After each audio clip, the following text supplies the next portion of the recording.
Hello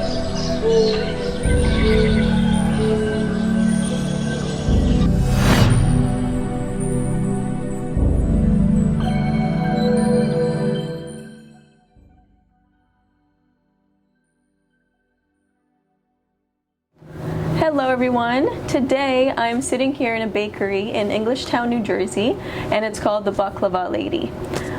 This bakery was opened in 2019 and they offer a ton of different products, including freshly baked baklava that is 100% made with vegan ingredients. They also have brunch items as well as other freshly baked goods. So today I'm sitting here with the owner of the bakery, Naciye Emren, and she is the Baklava Lady herself. So thank you so much, first and foremost, for taking the time to talk to us and answer some of our questions. Thank you. We appreciate your time. No problem. So let's get started. So we'll talk a little bit about just the bakery in general and how the idea came about to start this business, and then we'll go into a little bit of the current events that are happening in our world today and how this bakery has been instrumental in kind of pushing the movement forward. Okay. So first question is, so as I'm sure you're aware, starting a business requires a ton of effort, dedication, and time. And so for you, what was your primary motivation to start this bakery, and how did you kind of come about that, and how did you decide on a name for it? So if you could provide some insight on that. It's an interesting story, and it's a little bit long, but I'll try and cut it short a little bit. So I grew up around great food. Both my parents were great cooks, great bakers, so we always had delicious food growing up. And then after I had my children, I started cooking and baking, and I started making baklava, and it just became a hit within my family. People would start asking me to bring it to events. It was, instead of making a birthday cake for my son, he always requested baklava. Yeah, it was just a huge hit everywhere. I would bring it everywhere and everyone loved it. And then I decided to go vegan, so I had to veganize my recipes. And so I started experimenting, and it took a little while to get it to almost exactly what it was. And then I was slowly started interacting with the vegan community, and they found out that I was making vegan baklava, and I started getting orders here and there.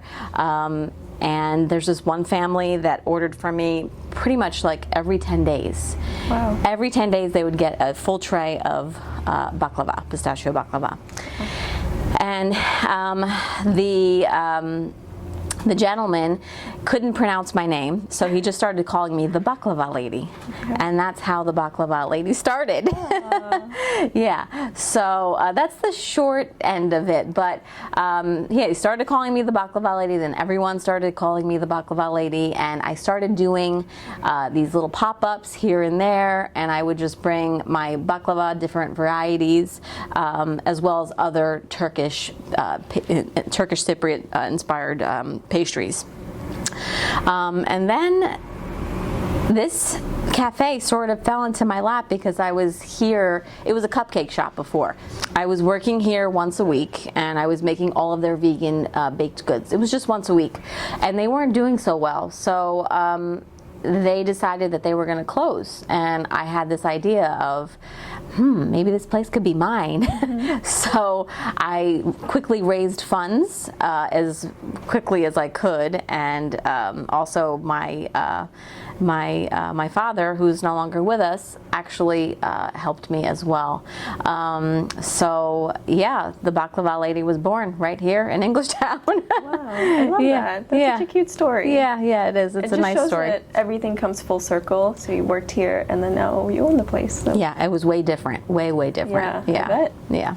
So shifting gears a little bit to the current climate and current atmosphere in our world, one of the biggest sort of current events and issues that's going on in our world right now is the Israel-Palestine conflict. Right. So you have been very vocal about your stance on the Israel-Palestine conflict. Can you share a little bit about your own personal story as to why you feel the way you feel about the stance and sort of what led you to that conclusion? Okay, well, first and foremost, it's about humanity, right? Little children are dying, and that's unacceptable. That's number one. Number two, it does hit close to home for me. Both my parents are genocide survivors, and you know, it's really important to stand up and speak out about any injustices such as a genocide, and I've always been very vocal about my feelings regarding this issue, conflict, whatever you want to call it. So yeah, so it's just really important to me, and the more we speak out, the better. Yeah.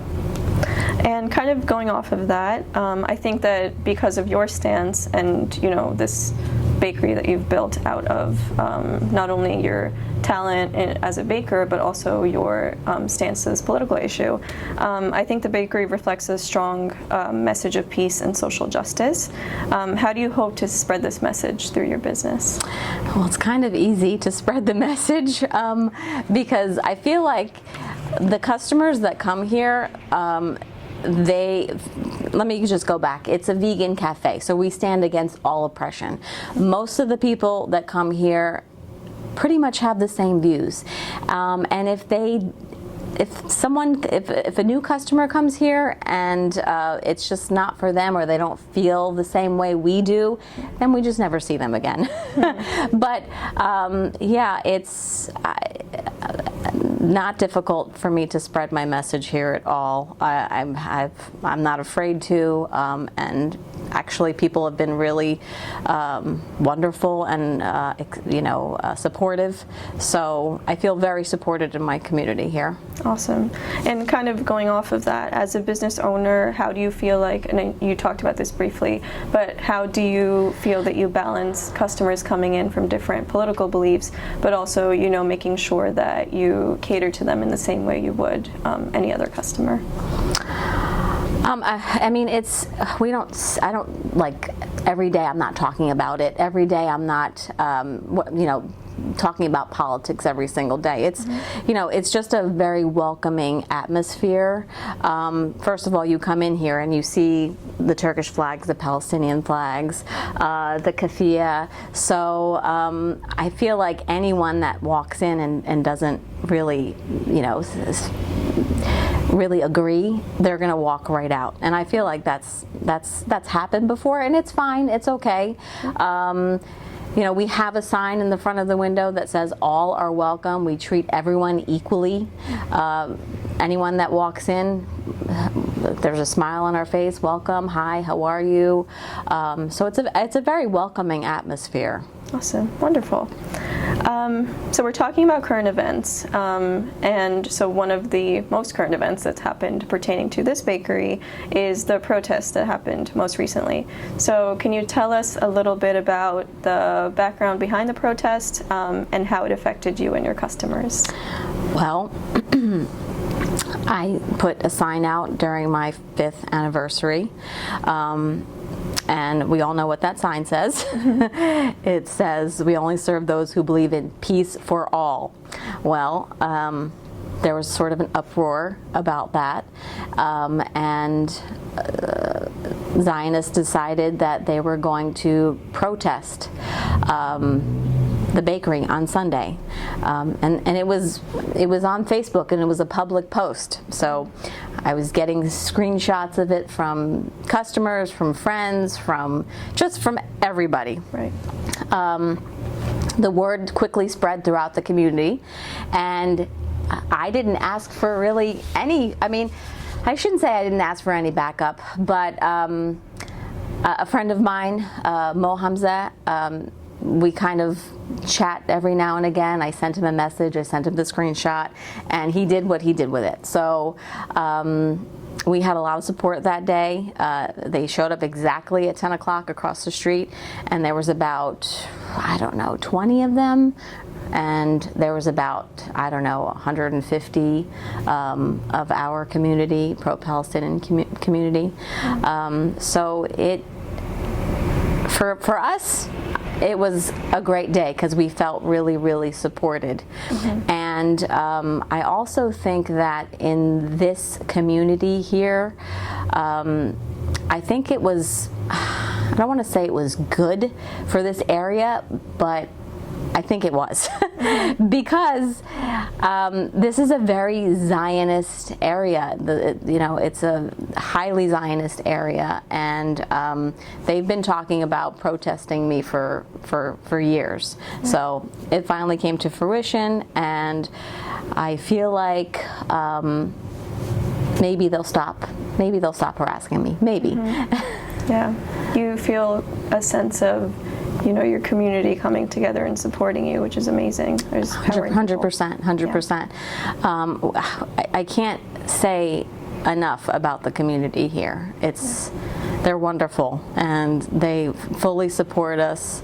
So it's a great thing. It's a great feeling. And that's one of the best things I feel like about humanity is that when someone feels like you're in trouble, it's like everybody kind of bands together and comes to support you. I was blown away. I mean, we were getting phone calls from people across the country asking how to, support us. Just messages of love and peace and kindness and humanity. I mean, it was endless for a while, and it really blew me away. And I mean, people are asking me, "Are you afraid? Are you afraid?" But I was a little afraid because there were some threats as well. But I also felt really, really great and really supported because of all of these wonderful human beings. That is awesome. I want to tackle two of the things that you talked about. So the first is you referenced the sign that's outside of your bakery. One of the things that it says is real food, real values. Yep. What do you mean by this, and how do these values influence the way you run your business? Well, the cafe's vegan, so it's real food. Nothing is derived from an animal. Real values, so I kind of stick with those values and that belief of against all oppression. So I think that just, that makes sense, right? Yeah.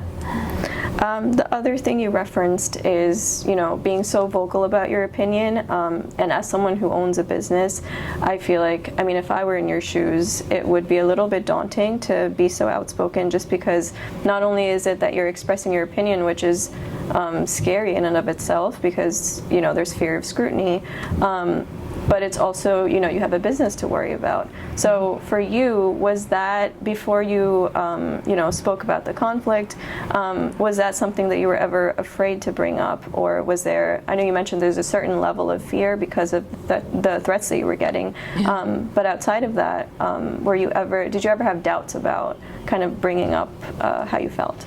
Of course. Like I said, it is a highly Zionist area, so there's always that worry that, oh my gosh, it's going to be empty, no one's going to come here. Yeah. But I quickly got over that because I really want to stand by what I believe in, and again, going back to against all oppression. So we stand with humanity, and I'm never going to be afraid to speak the truth and speak out of the injustices and what's happening right now. Yeah, that's wonderful, and I want to add something here.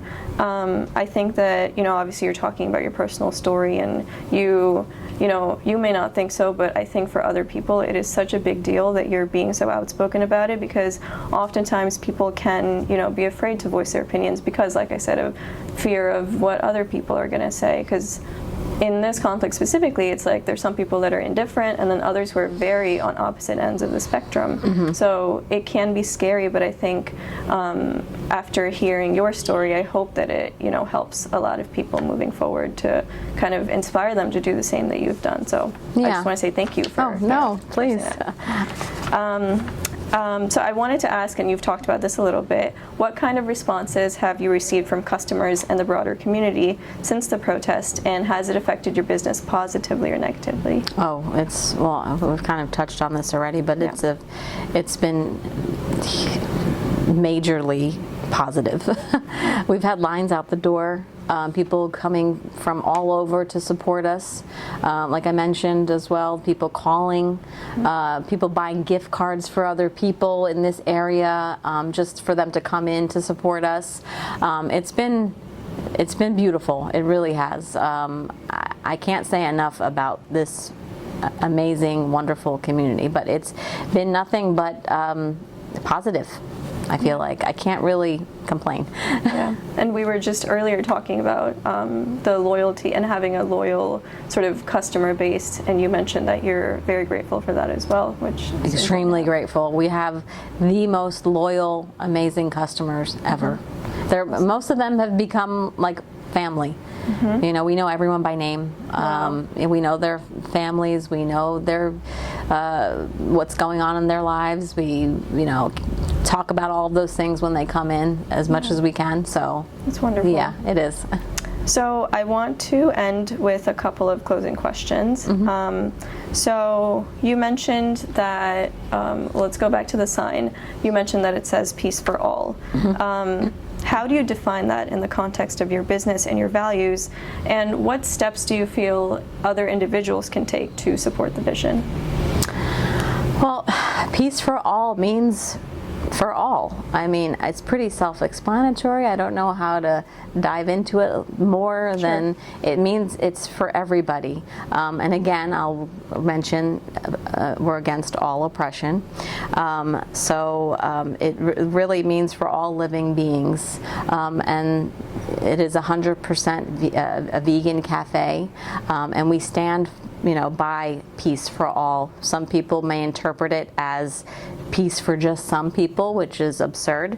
It truly, from my heart, it means for everyone, for all, and always. And we're accepting of everyone. Great.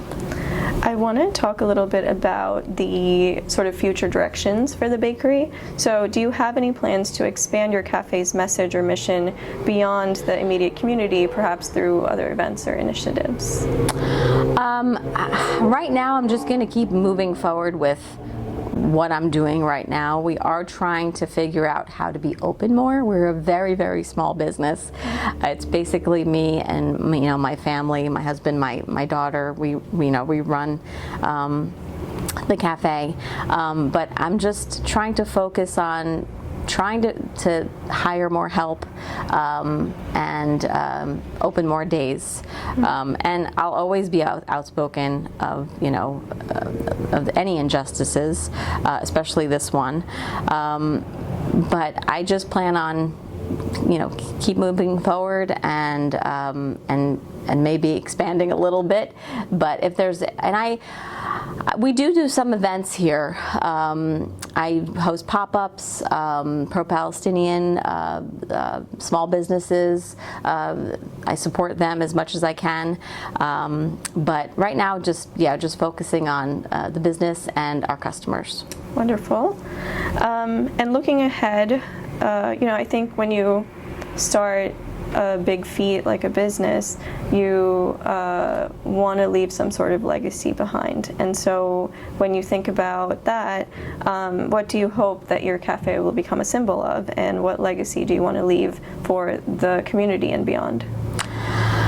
Well, I feel like everyone right now already looks at the Baklava Lady Cafe as a place where all are welcome, and it's a comfy, cozy atmosphere, and everyone loves coming here and spending hours sitting and talking, and people come here, they don't know each other, and they leave friends. So I feel like that will be what people really remember, and also obviously the fact that I don't think there's ever been a protest in this town. So, and as a matter of fact, we were talking about that with the mayor, and this has never ever happened. So I feel like that's not going to be easily forgotten, right? Absolutely. But yeah, I think what people will remember is definitely acceptance, love, kindness, compassion, and just remember the overall loving atmosphere of the cafe. Yeah, and you get a sense of that as soon as you walk in. There's a sort of homey feeling, and you feel like you're not in, Englishtown, New Jersey. You're transported to a whole new world. So it definitely comes across. That's amazing. I love to hear that.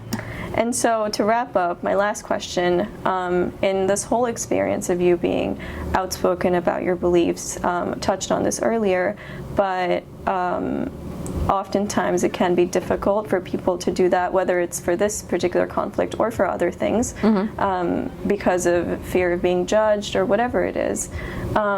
Do you have any advice for people like that, and how would you kind of empower people to speak up on not only this conflict but others? Just, I don't know, just don't be afraid to stand up for what's right. There are more good, kind people in this world than not, I feel like. So there'll always be people standing by you. Yeah. So I feel like everyone should speak out, especially if it's something like this. Yeah, it's a pertinent issue in our world, and what we need is for as many people as possible to speak up. And I know that this bakery is, considered a small business, but look at how much of an impact it's had on so many lives. So I just want to say I appreciate your time. Again, thank you for sitting down with us, answering all of these questions, welcoming us into your bakery, and giving us the space and the time today. Again, I just want to say, what you're doing here, I feel like is very inspiring, and I think I speak for a lot of people, not just for myself, but I just hope that this, putting this message out there inspires others to do the same. And you've been a huge part of bringing light to this issue in this town and to other parts of the world as well. So thank you. That means really a lot. Thank you so much. Thank you.